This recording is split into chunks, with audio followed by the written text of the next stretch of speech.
우리 앞뒤 사람하고 인사합니다. 샬롬. 잘 오셨습니다. 오늘 특별히 맥주 감사 예배를 우리가 하나님 앞에 드리는데 온 가족이 함께 또 예배할 수 있도록 인도하신 하나님 앞에 정말로 감사를 드립니다.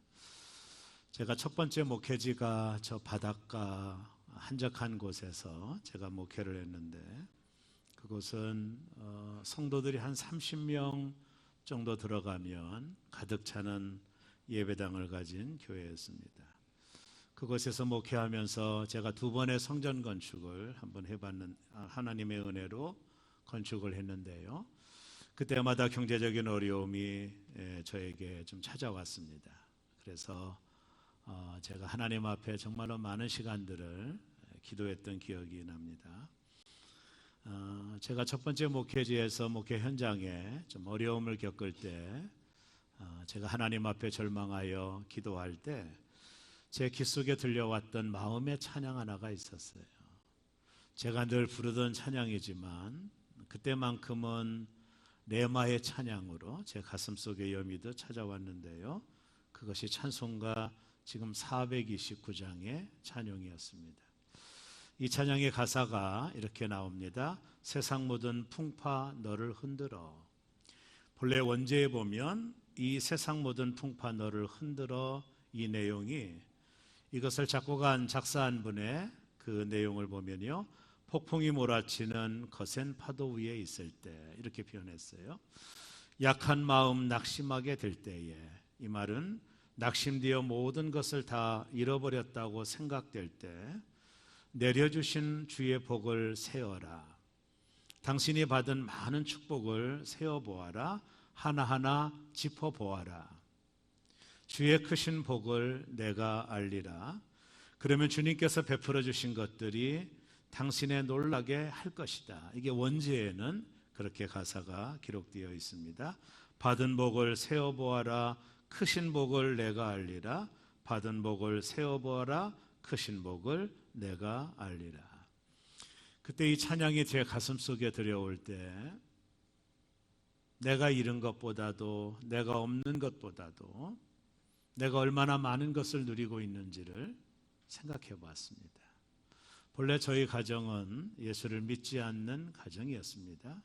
근데 하나님의 은혜로 하나님이 저희 가정을 다 구원해 주셨어요. 그리고 제가 큰아들인데요. 하나님은 장남을 주의 종으로 만들어 주셨어요. 지나고 나면 모든 것이 하나님의 은혜요 기쁨이었습니다. 그러나 내가 목회 현장에서 내가 좀 어렵다고 하나님이 내게 주신 복들을 세어보지 못했구나. 하나님이 나에게 얼마나 큰 복을 주셨나. 그것을 생각하면서 이 찬양을 눈물로 불렀던 시간들을 기억합니다. 사랑하는 성도 여러분, 오늘 우리는 맥주감사 주일로 하나님 앞에 예배를 드립니다. 여러분은 어떤 마음으로 오늘 예배에 참여하셨나요? 내게 없는 것 때문에 불평의 마음으로 혹은 오지 않으셨나요? 오늘 이 아침 하나님이 내게 주신 복들을 세어보는 시간 되기를 바라고 내게 허락한 모든 축복들을 한번 생각해보는 귀한 시간을 갖게 될 때 오늘 우리가 드리는 맥주감사 예배가 하나님 앞에 영광이 될 거라고 저는 생각을 합니다. 이스라엘에는 3대 절기를 하나님이 그들에게 지키라고 명령하셨어요. 6월절과 그리고 77절, 맥주절이라고 그러죠. 그리고 초막절을 유대인들은 지킵니다. 하나님이 절기를 지키라고 하는 것은 감사의 의미가 있듯이 내가 너에게 베푼 모든 은혜를 잊지 말라. 하나님 앞에 나와 절기를 지킴으로 그 은혜를 잊지 말라고 하는 하나님의 뜻과 섭리가 이 절기 속에 담겨져 있는 거예요. 오늘 우리가 드리는 맥주절은 이스라엘 민족이 애굽을 떠나 가나안 땅에 들어가서 더 이상 만나가 내리지 않음으로 인하여 저들은 농사를 지었습니다. 그때 첫 번째 보리 수확을 끝내고 나서 하나님 앞에 너무나도 감사해서 애굽의 노예로 살던 우리를 구원해 주시고 이 적박구려는 가나안 땅에 들어와서 처음으로 씨를 뿌리고 열매를 거두게 하신 하나님의 은혜에 감사하여 첫 예물을 하나님 앞에 드리는 맥주절을 저들이 지키게 된 것입니다. 특별히 맥주감사절기의 의미는 하나님이 저들의 민족을 선택해 주시고 가나안 땅에 저들을 인도해 주시고 하나님의 백성으로서 추수하고 예배할 수 있도록 허락해 주신 하나님의 은혜에 대한 저들의 감사였습니다. 한국교회는 이 7월 첫 주를 맥주감사절로 지키고 있습니다. 6월 전반기 동안 우리와 함께 하시고 우리를 인도해 주시고 우리를 이끌어 주신 하나님의 은혜에 대하여 감사하는 절기입니다. 그리고 우리가 추수 때가 되면 하나님께서 이 추수의 모든 열매를 거두게 하신 하나님의 은혜에 감사하여 추수감사 절기 예배를 하나님 앞에 드립니다. 1년 동안 감사로 드리는 예배가 2번이 있는데 그것은 첫 열매에 대한 감사의 맥주절이요, 가을에 드리는 추수에 대한 감사의 추수감사 예배를 통해 우리로 하여금 열매를 거두게 하시고 우리를 인도해 주시고 우리를 여기까지 함께해 주신 하나님의 은혜에 대한 감사의 제사를 하나님 앞에 드리는 것입니다.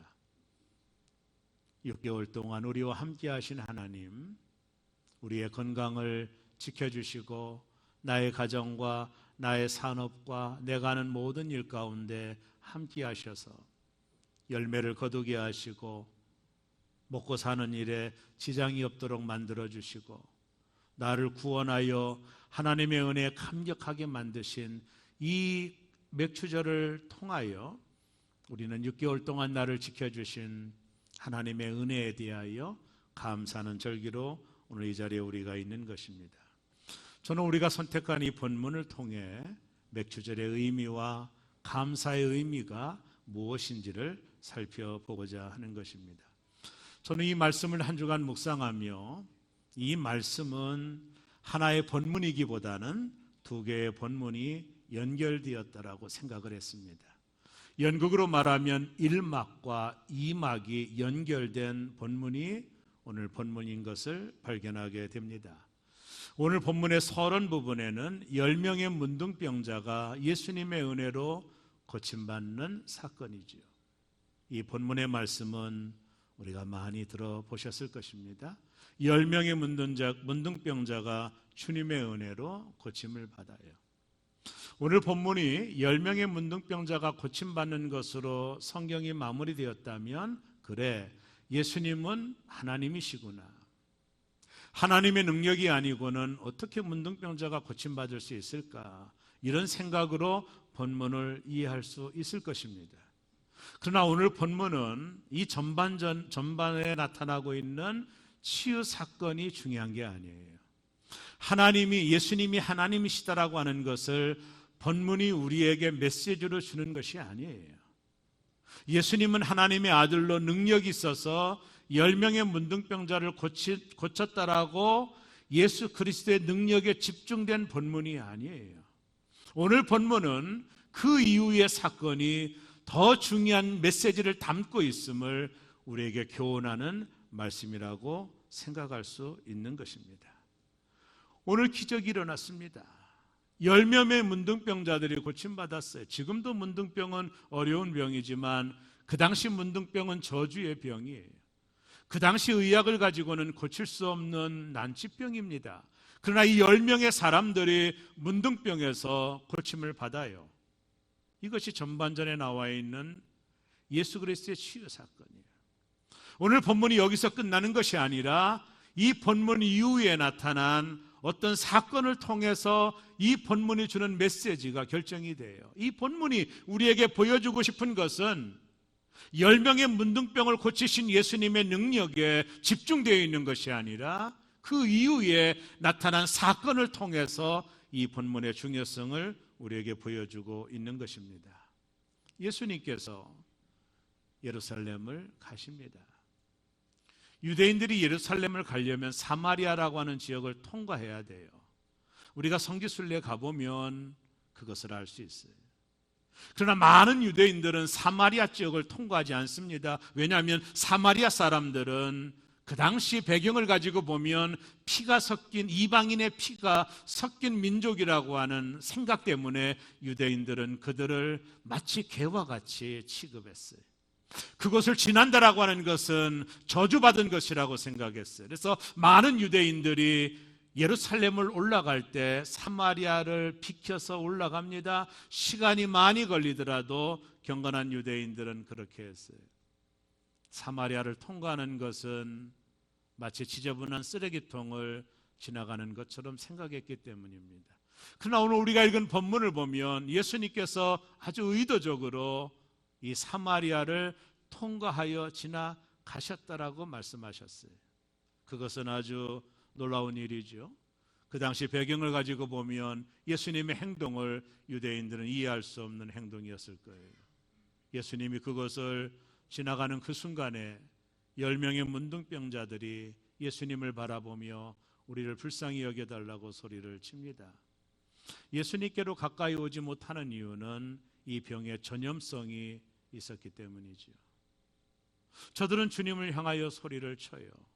유대인이었던 예수님이 자신의 동네에 들어온 것도 기적이었고 저들에게는 참 좋은 기회를 맞이하게 된 것이죠. 또 언제 예수님이 이곳에 올지를 상상할 수도 없었기 때문입니다. 저들은 우리를 불쌍히 여겨달라고 있는 힘을 다하여 예수님을 향하여 소리를 쳤을 거예요. 예수님께서 저들의 외침을 들으시고 말씀하십니다. 너의 몸을 제사장들에게 가서 보이라. 이 말이 가지고 있는 구약의 배경이 뭐예요? 문둥병이 고침받은 것을 제사장이 확인해 줘야만이 자유함이 있었기 때문이죠.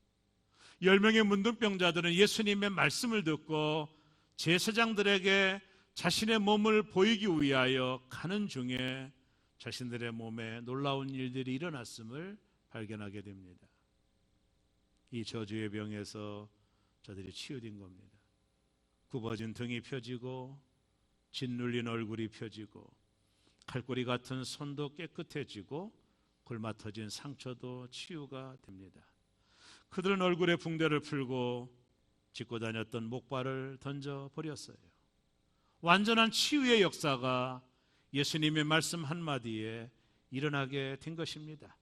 여기 나오는 10명의 모든 사람들은 고침을 받았어요. 이건 놀라운 일입니다.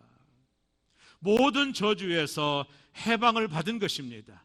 모든 저주에서 자유함을 받은 것입니다. 이들의 기쁨이 얼마나 컸을까 상상하기조차도 어려울 거예요. 저들은 이제 다시 가족의 품에 돌아갈 수 있고 하나님 앞에 예배할 수 있고 이제는 더 이상 소외된 곳에서 동굴이나 산속에서 살지 않아도 되는 자유함을 예수께서 그들에게 허락해 주신 것입니다.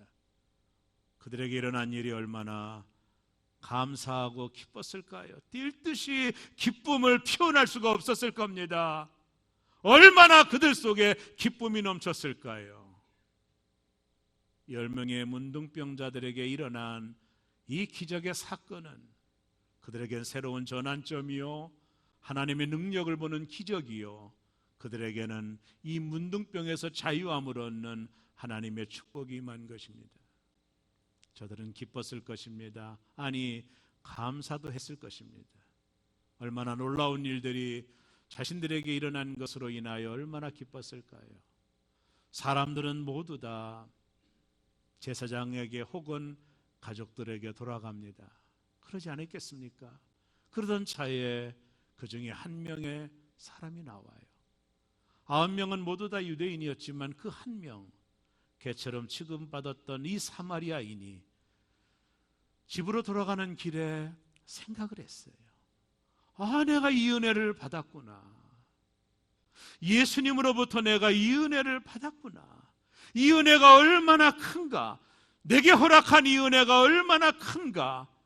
사마리아 고침받은 문둥병자가 주님의 은혜가 너무 감사해서 주께로 다시 돌아온 것입니다. 오늘 본문은 그것을 주목하고 있어요. 10명의 문둥병자가 고침받은 사건보다도 그로 인하여 예수 그리스도의 능력을 표현하는 사건보다도 이 본문이 더 중요한 것은 이 고침받은 이후에 이 사마리아 사람을 통한 하나님의 섭리, 이 사람이 다른 5명, 9명과 다른 것을 성경은 우리에게 보여주고 있는 것입니다. 10명의 문둥병자가 고침을 받았지만 오직 구원을 선물로 받은 사람은 1명뿐이에요. 오늘 본문의 크라이막스는 예수께로 왔던 이 사람이 구원받은 사건입니다. 오늘 그에게 어떤 일이 벌어졌나요? 여러분, 우리가 이 땅을 사는 동안에 이 맥주절을 지키면서 죄는요 문둥병과도 같은 거예요. 문둥병에 걸리면 육체를 망가뜨리듯 죄는 우리의 심령을 망가뜨립니다. 문둥병에 걸리면 사지가 마비되듯 죄는 우리의 심령을 파괴합니다. 죄의 문둥병에 걸리면 하나님 나라에 들어갈 수도 없고 하나님 나라를 소유할 수도 없습니다. 그런데 예수께서 2000년 전에 우리의 죄를 해방시켰어요. 대제사장 되시는 예수께서 우리의 모든 문둥병과 같은 죄에서 우리에게 자유함을 주시고 이 기쁨을 우리에게 허락해 주셨어요.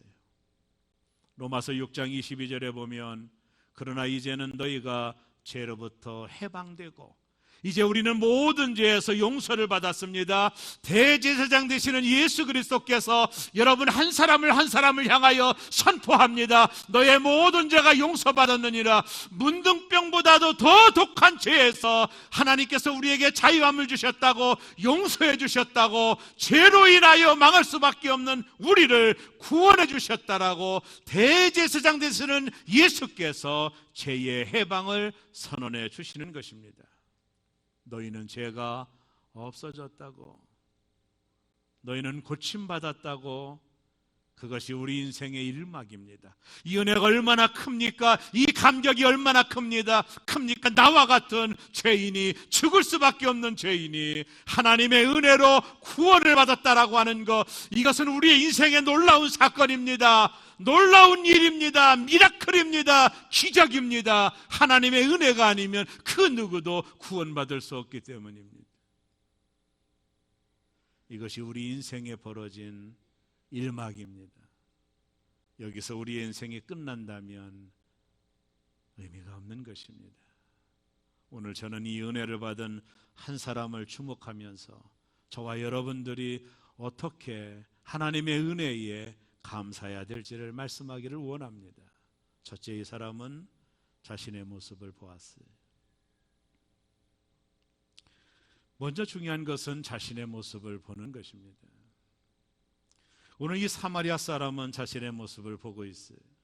오늘 우리가 읽은 15절에 보면 그 중에 한 사람이 자기가 낳은 것을 보았다. 자신의 몸에서 일어난 사건을 보았어요. 문둥병에서 자신이 깨끗해진 자신의 모습을 보게 된 것입니다. 이것은 얼마나 놀라운 일입니까?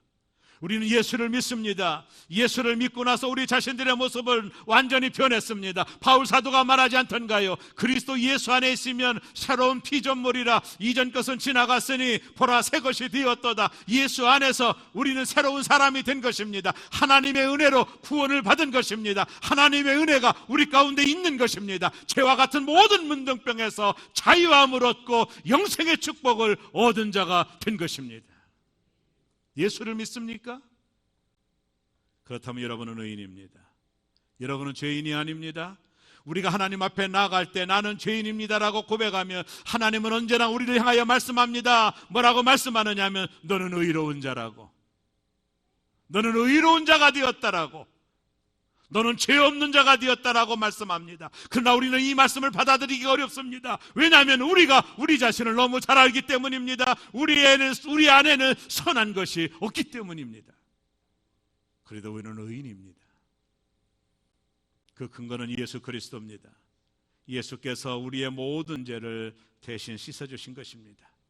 근데 사단은 우리를 찾아와 고발합니다. 너는 죄인이라고, 죄에는 벌이 있다라고 말합니다. 지금 내가 당하고 있는 것은 죄 때문이라고 말합니다. 내 몸이 아픈 것은 죄 때문이라고 말합니다. 내 자녀가 잘못되는 것은 죄 때문이라고 말합니다. 너의 사업이 잘못되는 것은 죄 때문이라고 말합니다. 사단은 여전히 우리의 삶에 찾아와서 우리를 정죄합니다. 우리를 고소합니다. 모든 죄의 원인이라고 말하지만 여러분, 속으면 안 됩니다. 우리 자신을 봐야 됩니다. 나는 이 문둥병 같은 죄에서 깨끗함을 받은 것입니다. 이제 누구도, 그 어느 누구도 나를 정죄할 수 없습니다. 로마서 8장 1절이 말합니다. 그러므로 이제 그리스도 예수 안에 있는 자에게는 결코 정죄함이 없나니 누구도 우리를 정죄할 수 없는 것입니다. 우리는 의로운 자가 된 것입니다. 용서함을 받은 자가 된 것입니다. 이것이 얼마나 기쁜 일입니까? 먼저 하나님 앞에 감사하기 위하여 내가 어떤 사람인가를 바라보는 것이 우리 인생에 너무나도 중요한 것입니다. 나는 용서받은 의인입니다. 나는 죄가 없는 의인입니다. 영원한 천국에 들림받을 수 있는 의인들입니다. 내 자신을 바라보는 것이 매우 중요한 것입니다. 오늘 한 명의 10명의 문둥병자들은 이 한 명을 포함하여 모두가 자신들에게 일어난 일들을 바라보고 있는 겁니다. 고침받은 사실, 치유된 사실, 회복된 사실을 바라보고 있는 거예요. 그것이 일막입니다. 여기서 끝나면 본문은 의미가 없어요. 중요한 것은 두 번째, 이 한 사람이 주께로 왔다라는 것입니다. 오늘 우리가 읽은 누가복음 17장 15절에 보면 그중 한 사람이 자기가 낳은 것을 보고 큰 소리로 하나님께 영광을 돌리며 돌아와 10명이 다 고침받았지만, 자신들에게 일어난 은혜를 알았지만, 하나님의 역사를 몸으로 느꼈지만, 모든 문둥병에서 고침받은 이 사실을 모두 보고 알았지만 거기서 끝나는 것이 아니라 그 중에 한 사람이 자신에게 일어난 일로 인하여 감사하며 예수께로 찾아왔던 그 한 사람을 향하여 예수님이 17절에서 이렇게 말씀합니다. 예수께서 대답하여 이르시되 10사람이 다 깨끗함을 받지 아니하였느냐? 그 9은 어디 있느냐? 예수님은 슬픔에 겨워 말씀하셨어요. 9은 어디 있느냐? 동일한 은혜를 받고 동일한 하나님의 은혜를 경험했던 그 9명은 어디 있느냐라고 주님 질문하셨습니다. 중요한 것은 고침받은 것보다도 그 은혜를 아는 것입니다. 그것이 중요한 거예요. 오늘 예수님의 이 질문 속에 감사하지 않는 사람들의 실존을 말하고 있는 거예요. 바울이 말했죠. 말세가 되면 모든 사람이 감사하지 않는다고. 자신에게 받은 은혜, 내게 벌어진 이 놀라운 사건들이 중요하지만 그것을 아는 것으로 그것을 깨닫는 것보다도 더 중요한 것은 그 은혜를 가지고 주께로 나오는 것입니다. 여기 9명은 이 은혜가 누구에게서 왔는지보다는 그들에게 일어난 일에 대하여 기뻤을 뿐입니다. 그래서 그들은 주님께로 찾아 나오지를 못했어요. 사랑하는 성도 여러분, 제사장에게 달려간 이 9사람이 잘못됐다고 말할 수 있을까요? 저는 아니라고 봅니다. 이들은 예수님 말씀에 순종하신 것입니다. 시키는 대로 한 것입니다. 그러나 그중 한 사람은 생각이 달랐습니다. 예수님은 제사장에게 가라고 했지만 그는 가는 도중에 예수님을 생각했습니다. 예수가 생각났습니다. 아무런 조건 없이, 아무런 대가도 없이 자신을 이렇게 깨끗하게 해주신 예수님에 대한 마음이 치솟아 올랐습니다. 그리고 그는 예수께 달려 나온 것입니다. 사랑하는 여러분, 우리는 문둥병 같은 죄에서 예수께서 우리를 고쳐주셨습니다. 우리는 새로운 몸이 되었고, 그것은 여러분 얼마나 감사하고 기쁜 일입니까? 이제 거기에서 머물면 오늘 본문은 1막으로 끝나고 마는 거예요.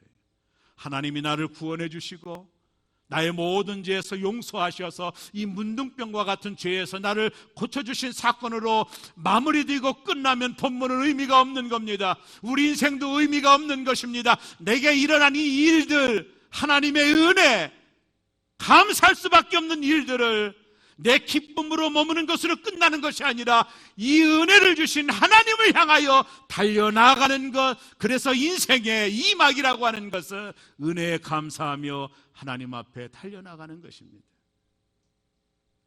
우리 모두에게 하나님의 은혜가 임했습니다. 우리 모두에게 주의 은혜가 있습니다. 은혜가 아니면 우리가 이 자리에 앉아 있을 수 있겠습니까? 이 은혜를 받은 사랑하는 성도 여러분, 그것으로 끝나는 것이 아니라 이 은혜를 주신 하나님 앞에 날마다 예배 가운데 기도 가운데 달려나가는 인생의 이막이 여러분과 저희 것이 되기를 주의 이름으로 축원합니다. 마지막 세 번째는 감사입니다. 사랑하는 여러분, 감사의 한자를 아십니까? 이 감사는요, 먼저 감자가 다할 함에 마음 심자를 써요. 한번 한자를 보십시오. 마음을 다한다라는 거. 사자는요, 말씀원에 표현할 사자를 씁니다. 이게 뭐냐면 말로써 표현하라는 거예요. 감사라고 하는 것은 마음으로 필링, 마음으로 느끼는 것, 그게 감사가 아니라 이 느낌과 이 은혜를 말로 표현할 때 감사가 되는 것입니다. 우리가 하나님의 은혜를 느낄 수 있어요. 아, 예수님이 우리를 고쳐주었구나, 공감할 수 있어요. 동의할 수 있어요. 여기서 끝나면 진정한 감사가 되지 않아요. 중요한 것은 삽니다. 말로써 표현하는 것입니다. 노래는 부를 때까지 노래가 아니며 종은 울릴 때까지 종이 아니고 사랑은 표현할 때까지 사랑이 아니며 축복은 감사할 때까지 축복이 아닌 것입니다. 나머지 10명은 주님의 은혜가 고마웠을 거예요. 그랬을 거예요. 그러나 그 한 사람만이 감사를 표현하고 있는 거예요. 오늘 우리가 읽은 16절에 보면 예수의 발 아래 엎드려 감사하니 그는 사마리아 사람이라. 그의 감사가 주님을 기쁘게 했어요. 나머지 9명도 감사를 알았을 거예요. 주님의 은혜를 알았을 거예요. 근데 그들은 거기서 끝났어요. 감사는 표현하는 것입니다. 브라질 사람들은 오브리가도 이런 말을 쓴다고 그래요. 이게 뭐냐면 감사합니다 라는 뜻이래요. 우리 한번 옆 사람하고 한번 브라질 말 한번 해볼까요? 오브리가도. 어떻게 잘하세요? 아, 브라질어를 전공하셨나 보군요. 미국 사람들은 가장 많이 사용하는 단어가 thank you, 그죠? 감사합니다 라는 단어를 써요. 여러분, 성인이 되면 평균 26,000개의 단어를 알게 된다고 합니다. 그 중에 다른 사람을 가장 기쁘게 하는 최고의 언어가 뭔지 아세요? 감사합니다라고 하는 언어입니다. 감사는 표현입니다. 감사는 느낌이 아니에요. 감사가 표현될 때 가정이 회복이 돼요. 감사가 표현될 때 교회가 행복해져요. 감사가 표현될 때 우리는 행복한 삶을 살아갈 수 있어요. 그래서 유대인의 격언 중에 감사합니다라는 말이 혀에 붙기 전까지 아이에게 아무것도 가르치지 말라, 이런 말이 있어요. 감사는 표현하는 것입니다. 데살로니가전서 5장 18절에 보면 범사에 감사하라, 이것이 그리스도 예수 안에서 너희를 향하신 하나님의 뜻이니라. 아멘. 우리가 감사를 표현할 때 우린 비로소 행복한 인생을 살아갈 수 있고, 우리가 감사할 때 하나님의 기쁨이 되는 것을 우리가 알아야 돼요. 감사를 선택할 것이냐, 불평을 선택하실 거냐를 결정해야 되는 거예요.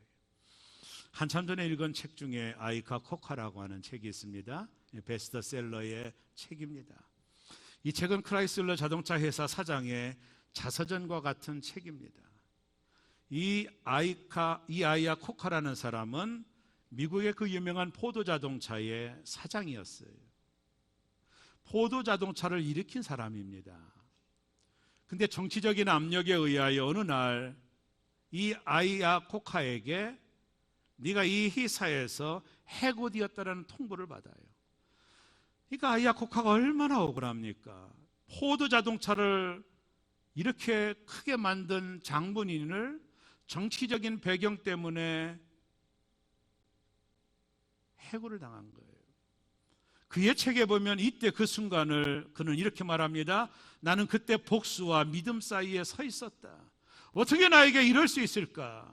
포도 자동차가 나에게 어떻게 이렇게 할 수 있을까? 내가 복수하겠다라는 마음이 자신의 마음속에 불같이 타올랐다라고 말해요. 그는 갈등했다라고 말합니다. 그러던 중에 하나님 앞에 기도 중에 감사하라. 하나님이 나에게 더 좋은 것을 주시기 위한 것 같다라는 생각이 들고 내가 복수보다는 감사를 선택했다라고 그는 말을 합니다.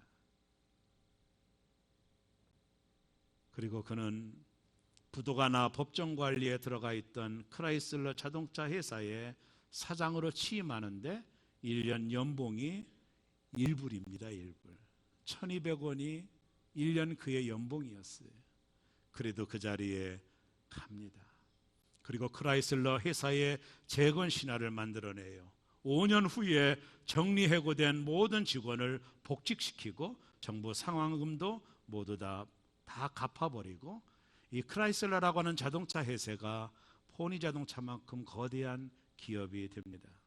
그러니 이 책에서 이렇게 말합니다. 복수 대신에 하나님을 선택하고 감사를 선택했더니 하나님께서 자기를 축복해 주셨다라고 말하고 있습니다.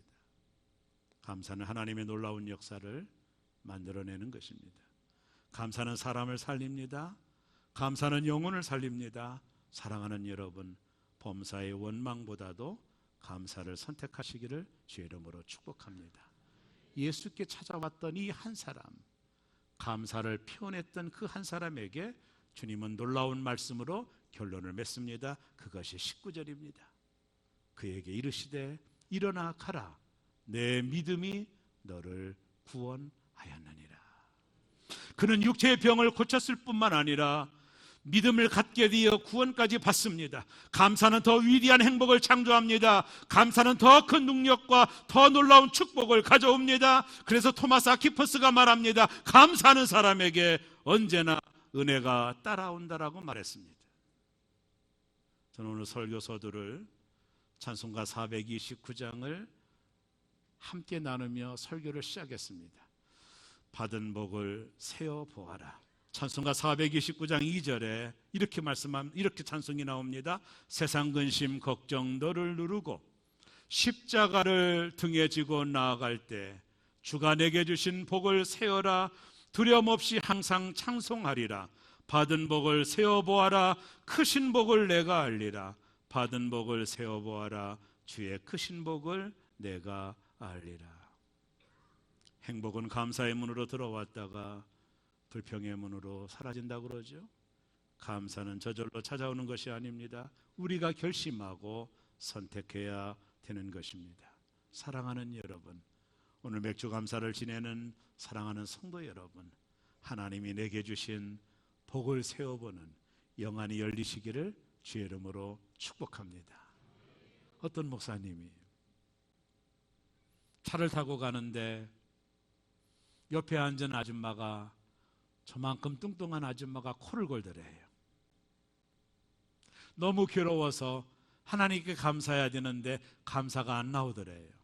장거리 이 여자와 함께 갈 걸 생각하니 불평이 나올 만한데 그때 문득 감사가 떠올랐대. 하나님 감사합니다. 이 여자가 내 아내가 아닌 걸 감사합니다. 사랑하는 여러분, 감사는 새는 축복입니다. 감사는 느낌이 아닙니다. 감사는 표현하는 것입니다. 오늘 맥주 감사절을 맞이한 사랑하는 새롬의 성도 여러분, 오늘 이 아침 하나님께 마음껏 감사하는 그런 은혜가 우리 모두에게 있기를 주의 이름으로 축복합니다.